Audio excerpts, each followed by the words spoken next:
Sătenii din Valea Umbrelor au trăit prea mult timp în frica pădurii. După dispariția celor 4 tineri, groaza a devenit insuportabilă.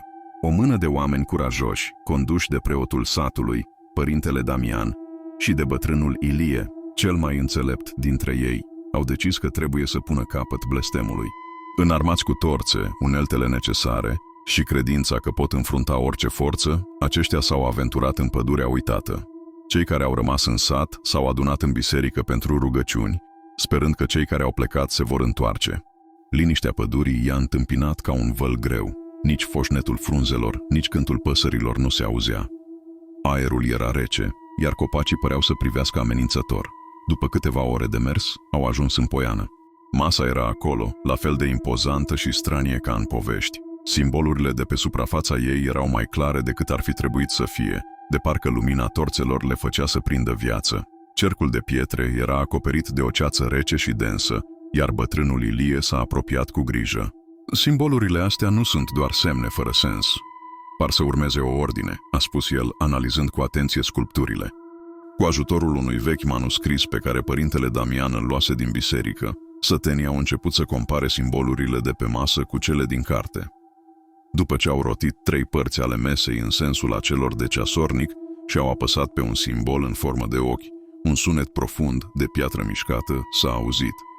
Masa s-a deschis lent, dezvăluind o scară care urca într-un pasaj întunecat.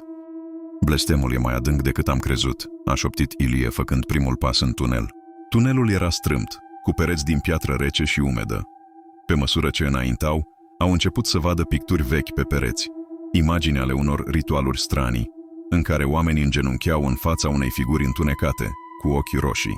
Aici au fost făcute sacrificii, a spus părintele Damian, strângând crucea de pe piept. În cele din urmă au ajuns într-o cameră mare, sculptată în piatră. În centru, un altar din același lemn ca masa din poiană domina încăperea. Pe altar era o carte groasă, cu pagini îngălbenite de vreme, iar lângă ea obiecte ritualice, pumnale, vase cu simboluri și un inel uriaș din metal negru. Pe măsură ce răsfoiau cartea, au descoperit că pădurea și masa erau legate de un vechi cult care venerase o entitate numită Umbra Foamei. Aceasta cerea suflete pentru a-și menține puterea, iar masa era doar un portal pentru sacrificii. Sacrificiile nu au fost doar întâmplătoare. Cei luați au fost legați de sângele satului.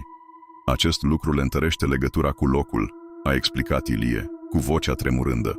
Unul dintre săteni, Pavel, a descoperit o ușă de piatră la capătul camerei. După ce au folosit inelul negru pe un mecanism sculptat în pereți, ușa s-a deschis, dezvăluind o altă încăpere.